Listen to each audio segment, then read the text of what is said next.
You're listening to the Evolving Truths podcast, featuring mother-daughter hosts Shannon Day and Alexis Ray, where honest and vulnerable conversations about personal growth create a connection between all of us. You're invited to experience the transformation that occurs when we allow the truth of who we are to evolve. Hello, you beautiful heart and soul. Welcome back to the Evolving Truths podcast. I'm Alexis Ray, and with me is my mama, Shannon Day. How are you doing, mama?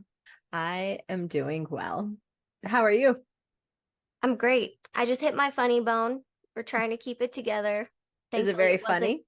It wasn't too bad. I got a little bit of the feeling down the middle of my wrist, when it like sends the waves, but we're making it through here.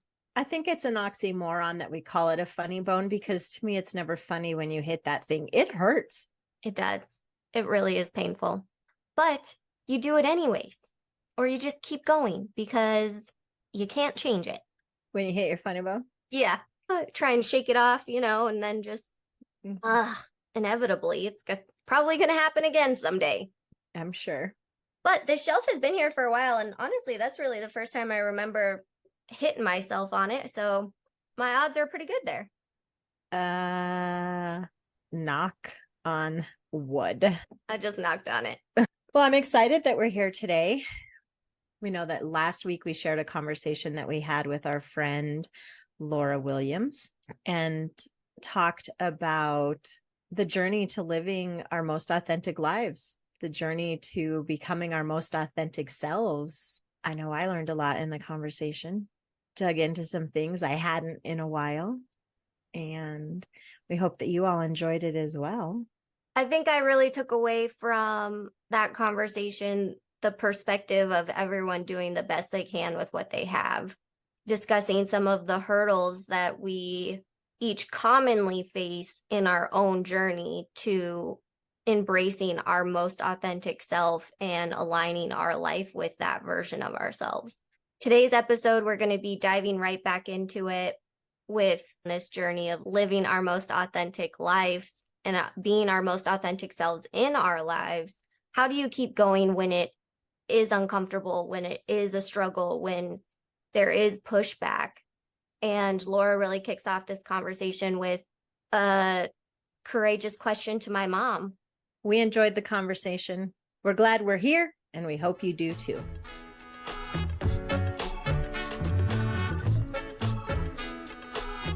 Shannon, when you were talking about, we called you Mama Shan, and Lex, when you were saying that when you watched your mom take these steps towards her more authentic self, that was a pivotal moment for you to see, man, what's more mothering than that? Like, what is more exactly what a mother is supposed to be than, let me show you how to live authentically. Let me show you how to give and receive and be genuine and make mistakes and learn from them. As much as you were learning, you were teaching, and you continue to do that. What a beautiful mother. It would not be true to say that when mom went through that I was like, yeah, girl, you got this. And I've apologized to mom and owned that. Not that I needed to apologize, but as I got older, Correct. I was like, wow, how shitty. Like, you had to go through that all by yourself. And I'm sorry that I didn't understand what you were doing, and you still paved the road. How did you make those steps? How did you find the courage to keep moving forward towards your authentic self? One of the first parts was owning my behaviors and things that I had said and done that were hurtful to Alexis, apologizing for them, offering to do whatever it was that she wanted or needed me to do to show that. I had to reach a point. Thank you, Dr. Sandy. I had to reach a point of forgiveness to myself, which I think is always the hardest thing probably for any of us to do. I did the best that I could at the time with the knowledge that I had. And assuring Alexis that I loved her and that I was there when she was ready. Lexus and I did therapy together. We both also did our own work, and I trusted the process. I trusted that if I was true to myself and went through the process of the separation and the divorce and the years following it, if I was authentic, she would see that at some point. And I'm so grateful that she did. When we're stepping into our most authentic selves, every relationship gets rocked, rattled, rippled. So in our case, we had two people that were fully committed to the work. It was a mom and daughter, which the honesty, I had to tell mom what hurt me. Mom had to tell me what hurt her, but we were both in. And I think sometimes when we are stepping into our most authentic selves and we have these different layers of relationships, like Mom and I have talked previously about using a target as an example of relationships, like your core people are the ones at the center, and then everyone else just gets more like tertiary, I think is the word. And that was really hard for me when I went through stepping into my authentic self, because I was holding all of my relationships like in that circle. And then as I started setting my boundaries and setting how I wanted to be treated and not just like accepting shit, that was a big ripple effect. So when we talk about stepping into our authentic selves and the different relationships that get affected, to me and my mom coming out on the other side was because we had two people that were all in. And we can use my mom and dad's separation and divorce as an example of like what happens when one person is in and one person isn't, right? Like there was a period of separation where each of them were quote unquote working on things, and then how much of that work really only ends up on the positive side of things when both people are all in. And in their case, that wasn't the case. So when I think about my mom and I's success of being able to get to where we are and compare it to other relationships in my life that are no longer relationships in my life, I see that because not everybody's not going to give up. Or willing to accept you as you do step more fully into your authentic self. And that's going to hurt and cause some pain at times. But I know that the people I'm surrounded with appreciate me for me and give me space to truly be myself. And at the same time, will challenge me, will question me. Lex, you and I do that with each other. I do that in my friendships. I don't just want someone to go, okay, and pat me on the head. Everything's fine. It's accepting me fully and also challenging me sometimes. I don't know if that ever answered your initial question or not, Lexus, but that was a journey in itself. I don't remember my original question now, but you mentioned when we're really starting to recognize the changes that we want to make when it comes to our authentic self, it's like, what are we doing and how are we doing them? And a question that took it even further and deeper for me was starting to analyze, why am I doing it this way?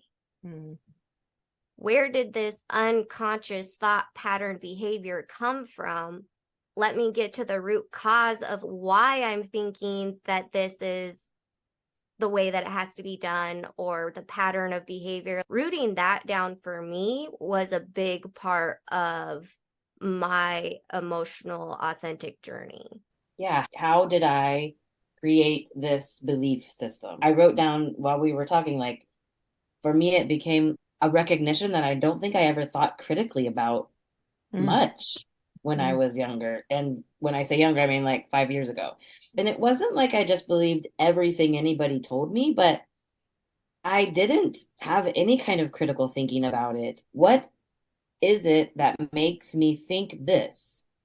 And that like digging, I mean, there's so much underneath it all. And I kept digging and kept digging and keep digging and keep digging. And it's it just astounds me how little critical thinking I've done in my past and how, Amen. yeah, gosh. And if I take one step back and say, why do I believe this? Why is this a trigger for me?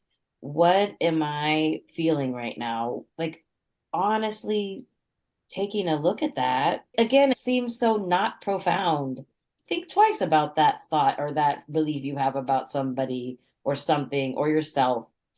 But it's not as easy as that seems like it is. So I'm really challenging myself to take a breath.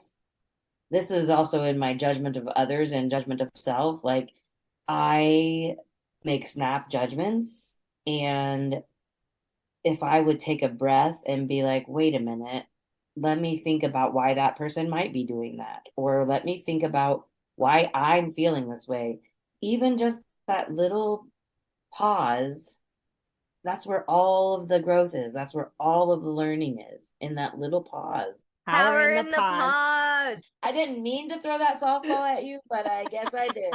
Power in the pause.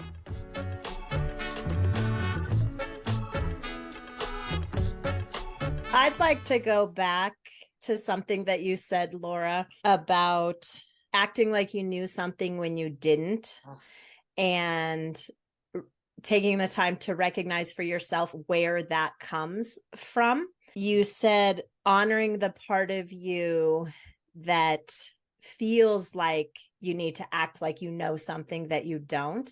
And I'm going to throw out a little reframe here. Let's all honor the part of ourselves that doesn't know. Yep. It's okay to not know everything about everything. Like, Is it really okay? maybe not, but I don't know. I was just, the way that you said that, I was like, oh, that's good. But then I was like, no, let's honor the part of us that doesn't know, because that's the space where the growth comes from. That's the space where learning more things comes from. And now to the next thing that you just said about judgment, because that is ingrained in me deep.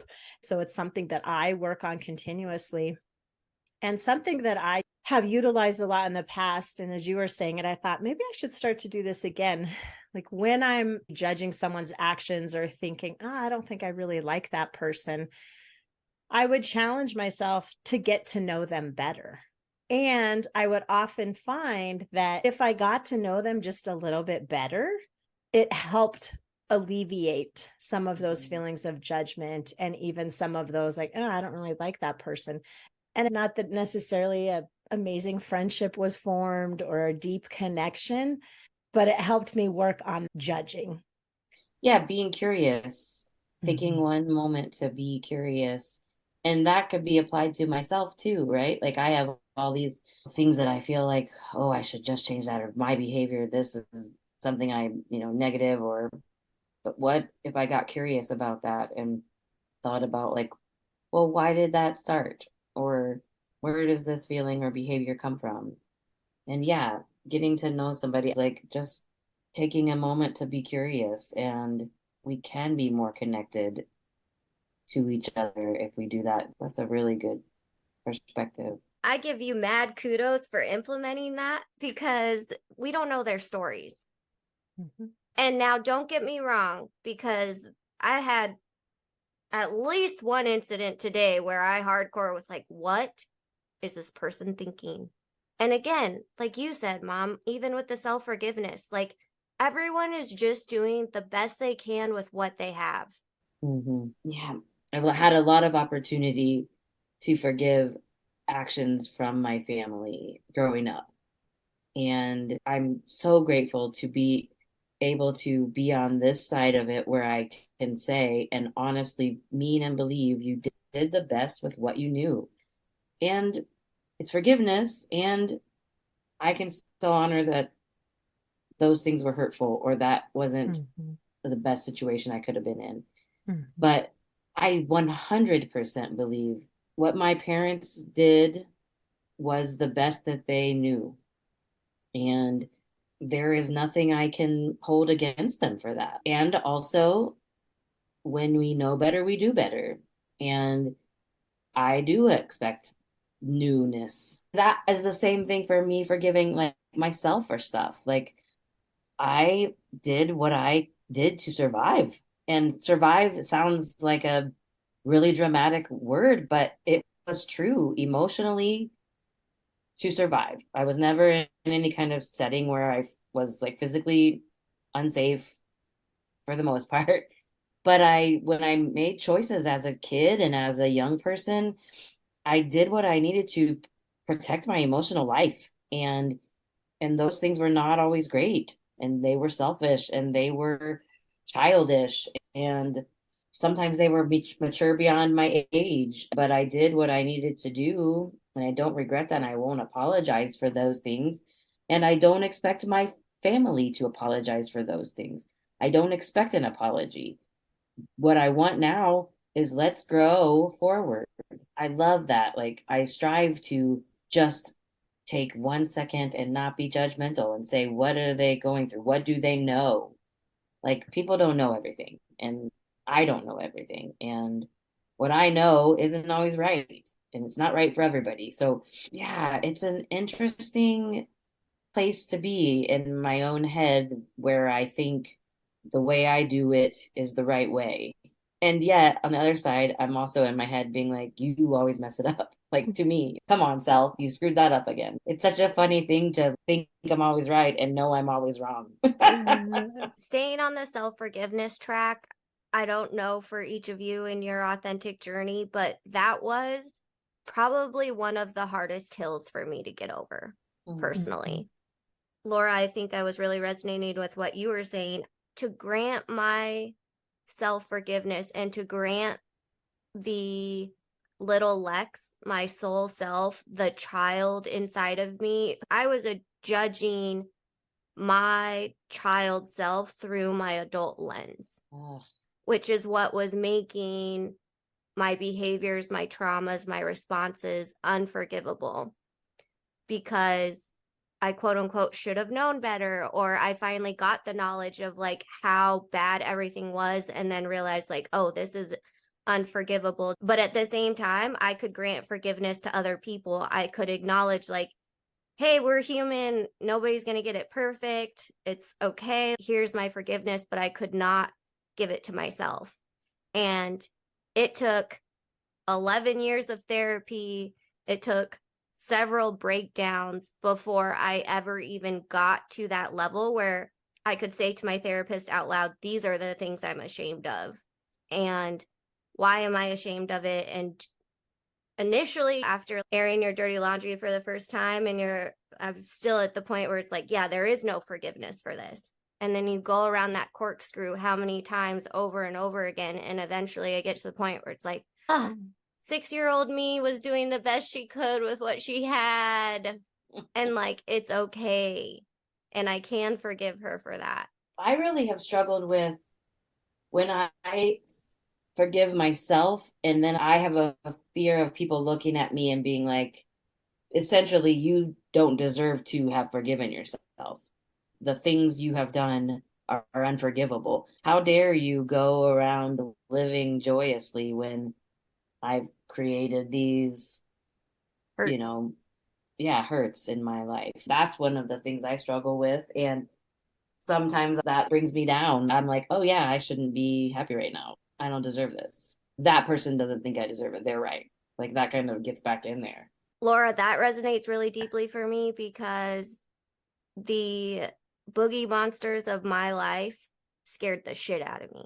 Like, if anyone in my life found out of these secrets that I have been carrying my whole life, like, no one would forgive me. No one would talk to me. I would cease to exist on this earth if this ever came out.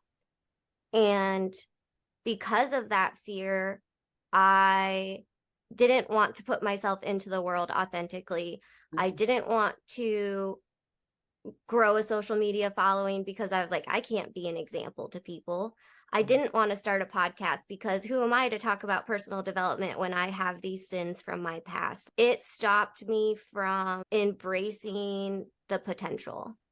And eventually, once I got to the point where I could forgive myself and look at my childhood actions and behaviors in that moment as opposed to judging it through my adult lens.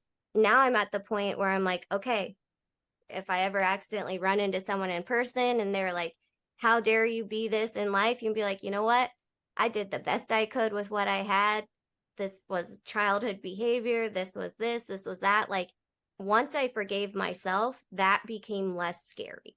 Mm-hmm. I think that's kind of a day-to-day thing too, right? Maybe smaller, less significant actions, but I guess that's humility, right? Like people have a right to feel the way they feel about ways I've treated them.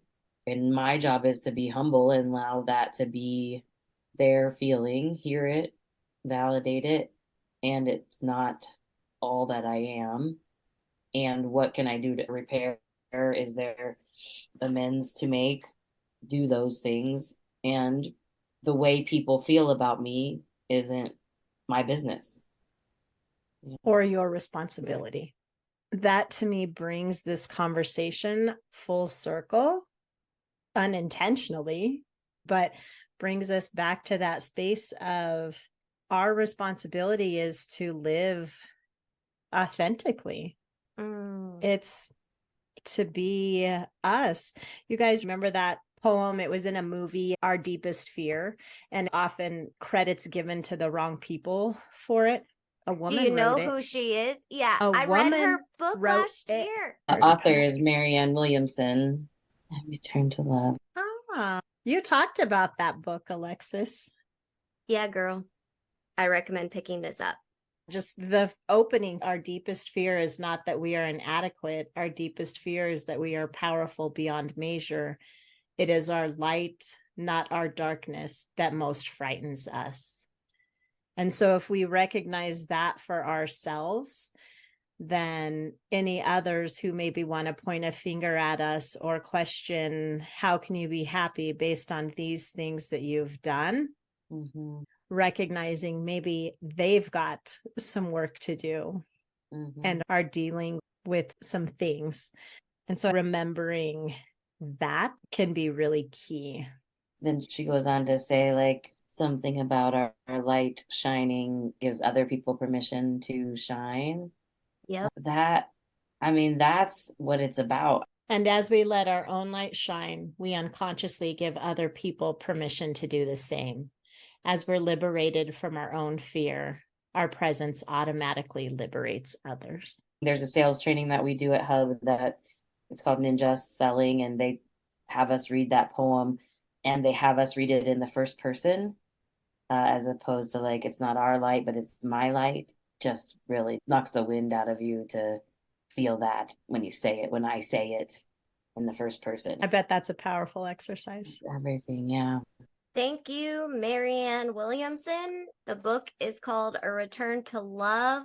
If you have not read this book, I have it on my list as one of the most impactful books of my entire life. I believe this book has magic in it just as much as Women Who Run with Wolves. And you all know how I feel about that book as well. Well, this conversation brought about some tears that I was not expecting. And also, just so you know, Laura, Mom was planning on facilitating this conversation. Yeah, it lent itself to some conversation I did not plan on having, but I enjoyed it.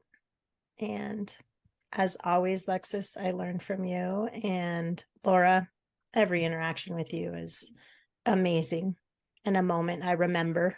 Thank you, friend. Thanks for being here, Laura. Yeah, thank you for having me. So as we end this discussion about the journey to become our authentic selves, a journey that has no end, Laura, we have one more question for you. This is the Evolving Truths podcast. So, what is a truth that is currently evolving for you? What I feel like is changing is my willingness or courage to take the action that I'm afraid of, particularly how it relates to my relationships.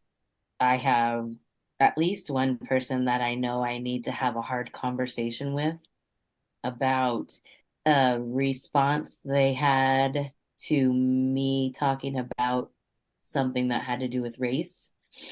And their response was brutal and heartbreaking. And so that conversation has to be had because I love this person and I want to get to the other side of this. So for me, that evolving truth is that I have the courage to do that and without attachment to the outcome. I need to be my authentic self without attachment to the outcome. Thank you for sharing that. Thanks for asking it. That was killer. Mom, what's one truth that's evolving for you? A truth that is currently evolving for me, I would say it's my relationship with alcohol. And there's so much in that, but I'm just going to leave it at that right now. Nice. And One you? truth that is evolving for me right now as I go back to work is that my career cannot come before my health. And my health is what allows me to function in my career. It is still evolving for me that I have to put my health first. Mm-hmm. So for all of you, think about that question. What is a truth that is currently evolving for you? Have a discussion with a friend or a family member, just like we did today with Laura. Laura, thank you again so much for joining us and being here. We love getting to have these conversations with you. Thank you. Thank you so much. If Mom and I are totally your cup of tea, please follow the show. Please leave a 5-star rating and review on whatever platform you are listening, and share this show with someone that you would like to have a conversation with or that you think could take something away from today's conversation. We will be back next week. But until then, please remember, life is beautiful and you create the magic. have a good one. Connect with Shannon and Alexis in the Evolving Truths community by visiting evolvingtruthspodcast.com. Links are in the show notes. The artwork for this project was created by Julie B. Salazar and is entitled Celebration from the Inner Landscape print series. The Evolving Truths podcast is produced and edited by Shannon Day and Alexis Ray, recorded from the Corner Studio in conjunction with Alexis Ray Enterprises, LLC.